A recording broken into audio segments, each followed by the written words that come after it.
So hello friends, welcome back to a new video of code with Patel. तो friends, आज है हमारा chapter 6 और चैप्टर 6 में आज हम पढ़ने वाले हैं इंटरफेस इन जावा। जावा में इंटरफेस क्या होता है तो वो हम देखने वाले हैं। आज इंटरफेस का जो कॉन्सेप्ट होता है वो जावा में वो हम क्लियर करने वाले हैं friends. So what is interface? Interface क्या होता है? N interface in a Java is a blueprint of a class. जो इंटरफेस है ना वो क्लास की ब्लूप्रिंट है। आप हमने क्लास का कॉन्सेप्ट तो देख लिया, क्लास मेथड और उसका ऑब्जेक्ट कैसे क्रिएट करते हैं वो हमने आगे देखा। तो इंटरफेस है ना सेम एज क्लास है, मतलब क्लास का ही एक डुप्लीकेट या ब्लूप्रिंट है। हम क्लास में क्या क्या डिफाइन करते थे? क्लास में हम वेरिएबल डिफाइन करते थे, बाद में मेथड डिफाइन करते थे।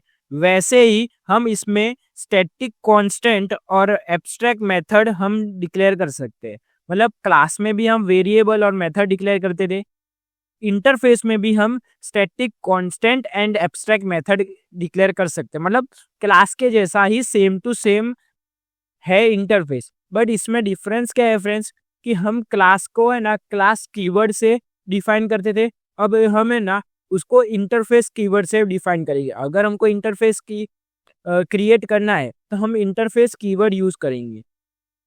तो फ्रेंड्स, क्लास में क्या था कि हम क्लास का है ना एक ऑब्जेक्ट क्रिएट कर सकते थे। पता है फ्रेंड्स आपका, हम ऑब्जेक्ट क्रिएट करके उसके जो वेरिएबल है और वो सब एक्सेस कर सकते हैं। बट इंटरफेस में क्या है, हम इंटरफेस का ऑब्जेक्ट कभी क्रिएट नहीं कर सके।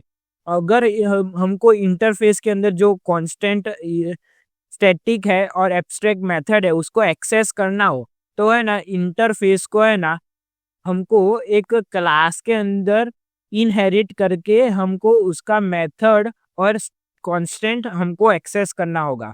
तो फ्रेंड्स, हम आपको सिंपल सा डिफरेंस बता दो। क्लास में हमें ना उसका ऑब्जेक्ट क्रिएट करके उसके अंदर के जो वेरिएबल और मेथड थे उसको कॉल करवाते थे। बट हम है ना इंटरफेस का मेथड, इंटरफेस का जो ऑब्जेक्ट होता है वो क्रिएट नहीं कर सकते। तो क्या करना पड़ेगा उसके अंदर? तो कांस्टेंट स्टैटिक कांस्टेंट और मेथड तो है, उसको एक्सेस करने के लिए क्लास के अंदर इनहेरिट करना पड़ेगा और इनहेरिट करने के बाद उसके अंदर जो मेथड है वो हम एक्सेस कर सकते हैं फ्रेंड्स। तो अभी आपको ज्यादा क्लियर ना हुआ हो तो मैं आगे आपको क्लियर कर दूंगा फ्रेंड्स। आगे अब इसका प्रैक्टिकल हम देखने वाले हैं।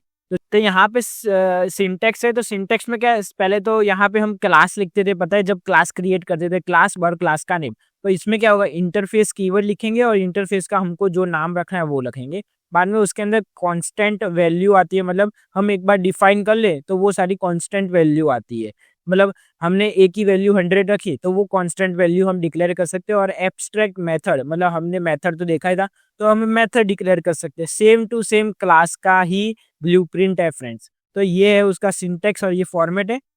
और उसके बाद क्या है, दो चीज हमको देखनी पड़ेगी। We use implement keyword. Implement keyword क्यों यूज होता है? Include an interface in a class. एक इंटरफेस है और एक क्लास है, तो उसको इंक्लूड करवाने के लिए हम इम्प्लीमेंट कीवर्ड यूज करते हैं। और एक इंटरफेस को दूसरे इंटरफेस, अनदर इंटरफेस में हमको इंक्लूड करवाना है या इनहेरिट करवाना है तब एक्सटेंड यूज करते हैं। तो मैं आपको समझाता हूँ, अब समझ लो। सबसे पहले दो क्लास समझो। एक क्लास है, एक क्लास को दूसरे क्लास के अंदर इनहेरिट करना है तो हम कौन सा कीवर्ड यूज करते हैं? एक्सटेंड। ये हम इनहेरिटेंस में पढ़ेंगे, एक्सटेंड कीवर्ड यूज करते हैं।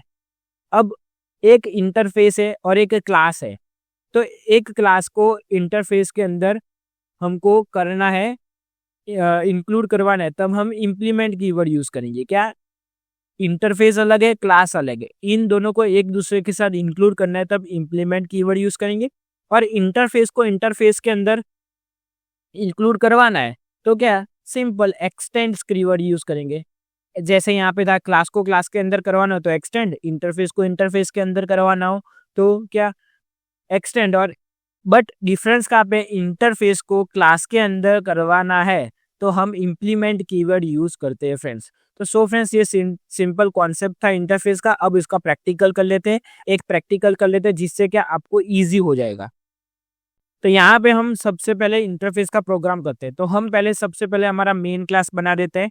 तो हम पहले सबसे पहले मेन क्लास बना देते, पब्लिक क्लास मेन। तो हमारा जो मेन क्लास का नाम होता है वो हमारा जो फाइल का नाम होता है वो रखना पड़ता है। तो हम यहाँ पे इंटरफेस TRG। तो हमारा जो इंटरफेस का जो मेन प्रोग्राम है उसका नाम रख दिया और इसके अंदर public static void main string. तो ये हमारा हो गया मेन क्लास। अब हमको इंटरफेस बनाना है, तो इंटरफेस बनाने के लिए क्या कीवर्ड था? इंटरफेस। इंटरफेस इंटरफेस बनाया और इंटरफेस का नाम, तो इंटरफेस का नाम कुछ भी हो सकता है। तो हम यहाँ पे कोड विथ पटेल इंटरफेस का नाम रख लेते हैं। तो हमने एक इंटरफेस बनाया कोड विथ पटेल के नाम से। तो हम इसके अंदर हम स्टैटिक जो क्या कर सकते हैं, स्टैटिक कांस्टेंट और एब्स्ट्रैक्ट मेथड डिक्लेयर कर सकते हैं। तो सबसे पहले हम है ना एक कोई भी वेरिएबल डिक्लेयर कर लेते हैं। तो integer a is equal to 10, ये हमारा स्टैटिक हो गया, मतलब इसकी वैल्यू हम अभी चेंज नहीं कर सकते। हमने यहाँ पे एक स्टैटिक कांस्टेंट बनाया है जिसमें हमने डिफाइन कर दिया a की वैल्यू 10 ही है। बाद में एक मेथड बना देते हैं और उसके अंदर ये डिस्प्ले करवा देते हैं, डिफॉल्ट वॉइड डिस्प्ले। तो हमने यहाँ पे एक मेथड बनाया और इसके अंदर system dot out dot print L और इसके अंदर ये डिस्प्ले करवाएंगे। तो वैल्यू ऑफ ए, यहाँ पे प्लस ए की वैल्यू हमने प्रिंट करवाई। तो हमने एक यहाँ पे एक स्टैटिक कांस्टेंट बनाया, बाद में उसका एक मेथड बनाई डिस्प्ले नाम से और इसको डिस्प्ले करवा दिया। और यहाँ पे हम दूसरी एक मेथड बनाते हैं वॉइड डिस्प्ले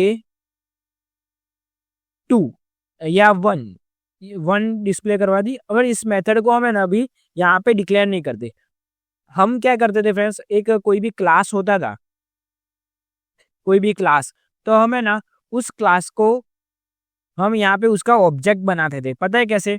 कि अगर ये सोच रहे ये इंटरफेस नहीं है, कोड विथ पटेल एक क्लास है, तो यहाँ से कॉपी करते और हम क्लास का ऑब्जेक्ट कैसे क्रिएट करते थे? Code with Patel OBJ is equal to new code with Patel, ऐसे करके हम एक ऑब्जेक्ट बना देते, पता है। और ऑब्जेक्ट को यूज करके ये सारी मेथड को हम कॉल करवाते थे, बट इंटरफेस का ऑब्जेक्ट क्रिएट नहीं हो सकता। तो इंटरफेस को ये सारे जो मेथड है उसको एक्सेस करना हो तो क्या करेंगे? तो हम एक क्लास बनाएंगे, क्लास कोई भी एक दूसरा क्लास बनाएंगे, क्लास माई क्लास बना देते हैं। हमने एक क्लास बनाया, उसको इंटरफेस को क्लास के अंदर इम्प्लीमेंट करवाना है। तो इंटरफेस को क्लास के अंदर इम्प्लीमेंट करवाना है तो इम्प्लीमेंट कीवर्ड यूज करेंगे। तो हम यहाँ पे इम्प्लीमेंट कीवर्ड यूज करेंगे, इम्प्लीमेंट्स इम्प्लीमेंट्स और हमारे जो इंटरफेस का नाम है कोड विथ पटेल। तो यहाँ पे हमारा कोड विथ पटेल इंटरफेस का नाम आ गया फ्रेंड्स।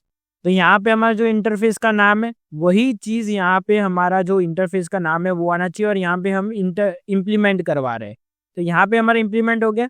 अब इस चीज को हम यहाँ पे ओवरराइड करवा देते हैं। हम ओवरराइड भी करवा सकते हैं। ओवरराइड मतलब यहाँ पे हमने कुछ इसके अंदर कुछ मेथड के अंदर कुछ लिखा नहीं है, बट वही चीज को यहाँ पे कॉल करवा के उसके अंदर कुछ लिख सकते हैं। तो ओवरराइड, तो यहाँ पे पब्लिक वॉइड डिस्प्ले 1, तो यहाँ पे हम system dot out dot print L और हेलो फ्रॉम माई क्लास। तो हमको पता चलेगा कि पहले इंटरफेस में से हमने एक ही वैल्यू प्रिंट करवाई और दूसरा जो हेलो आ रहा है माई क्लास से वो कहाँ से आ रहा है? ओवरराइड करके आ रहा है। कहाँ से? माई क्लास के अंदर से ओवरराइड कर रहे हैं हम। तो हमने यहाँ पे उस चीज को ओवरराइड तो कर दिया। अब हमको ये सारी चीजें डिस्प्ले करवानी है। तो डिस्प्ले करवाने के लिए हम इंटरफेस का क्लास क्रिएट नहीं कर सकते, इसलिए हमने एक नया क्लास बनाया और उसके अंदर इंटरफेस को इम्प्लीमेंट करवाया, जिसकी वजह से है ना हम है ना इसका क्लास क्रिएट करके ऑब्जेक्ट क्रिएट करके ये सारी चीजें हमें ना एक्सेस कर सकते हैं। तो यहाँ पे है ना हम माई क्लास का ऑब्जेक्ट क्रिएट करते हैं, माई क्लास और OBJ is equal to new my class. यहाँ पे हमने ऑब्जेक्ट क्रिएट कर लिया है फ्रेंड्स।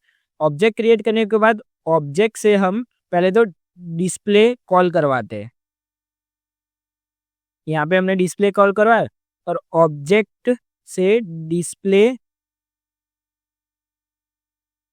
वन कॉल करवाते हैं। तो हमने यहाँ पे दो चीज़ें कॉल करवा ली, कौन सी, ये वाली डिस्प्ले और ये वाला डिस्प्ले, डिस्प्ले वन। तो हमने क्या किया फ्रेंड्स, इंटरफेस को एक क्लास के अंदर इम्प्लीमेंट करवाया और इम्प्लीमेंट करवाने के बाद क्लास का ऑब्जेक्ट क्रिएट करके ये सारी चीज़ें हमने एक्सेस की फ्रेंड्स। तो यहाँ पे हमने ये हो गया और इसको सेव करते हैं और हम प्रोग्राम को रन करते हैं। तो यहाँ पे आ गया, तो हम जावा सी इंटरफेस prg.java प्रोग्राम को कंपाइल करते हैं। तो यहाँ पे हमारा प्रोग्राम कंपाइल हो चुका है। तो जावा इंटरफेस prg को यहाँ से हम रन करते हैं। तो देखते हैं कि हमारा आउटपुट क्या आ रहा है फ्रेंड्स। तो आप देख सकते हैं कि value of a is 10 and hello from my class. तो दोनों चीज़ें प्रिंट हो चुकी है। तो सिंपल सा कॉन्सेप्ट था फ्रेंड्स इंटरफेस का। तो कि हमने एक इंटरफेस बनाया, इंटरफेस के अंदर हमने जैसे क्लास के अंदर डिफाइन करते हैं वैसे ही किया, बट इंटरफेस का ऑब्जेक्ट हम कभी क्रिएट नहीं कर सकते। इसलिए हमने क्या किया, एक दूसरा क्लास बनाया और क्लास के अंदर हमने इंटरफेस को इम्प्लीमेंट करवाया। इम्प्लीमेंट करवाने के बाद यहाँ पे जो वॉइड था उसको यहाँ पे ओवरराइड करवाया। यहाँ पे ओवरराइड मैंने इसलिए करके दिखाया कि आपको पता चले कि हम क्लास के अंदर भी ये जो मेथड है उसको ओवरराइड कर सकते। यही चीज़ यहाँ पे लिखी होती तो भी चलता फ्रेंड्स। तो यहाँ पे इसका हम बाद में हमने क्या किया, क्लास का ऑब्जेक्ट बनाया, जो नया क्लास है उसका ऑब्जेक्ट बनाया और उसको ऑब्जेक्ट को यूज करके हमने ये दोनों एक्सेस किया, क्या, वॉइड डिस्प्ले और वॉइड डिस्प्ले वन को एक्सेस किया फ्रेंड्स। तो ये ऐसे ही करके हमने ये चीज़ें हमने रन किया, इंटरफेस का कॉन्सेप्ट इजीली समझा। तो फ्रेंड्स इसके नीचे यहाँ पे इंटरफेस के मैंने बहुत सारे प्रोग्राम दिए, तो यहाँ से प्रोग्राम कर सकते हो फ्रेंड्स। यहाँ पे बहुत सारे मैंने 5-6 प्रोग्राम दिए इंटरफेस के इजी, जिसको आप प्रोग्राम को प्रैक्टिस करके आप आगे लर्न कर सकते हैं और इंटरफेस का जो कॉन्सेप्ट होता है वो ज़्यादा डीपली क्लियर कर सकते हैं फ्रेंड्स। तो सो फ्रेंड्स, आपको अगर ये वीडियो अच्छा लगा तो हमारे वीडियो को लाइक, शेयर और हमारे चैनल को सब्सक्राइब करना मत भूलिएगा फ्रेंड्स। तो मिलते हैं नेक्स्ट वीडियो में। Thanks for watching.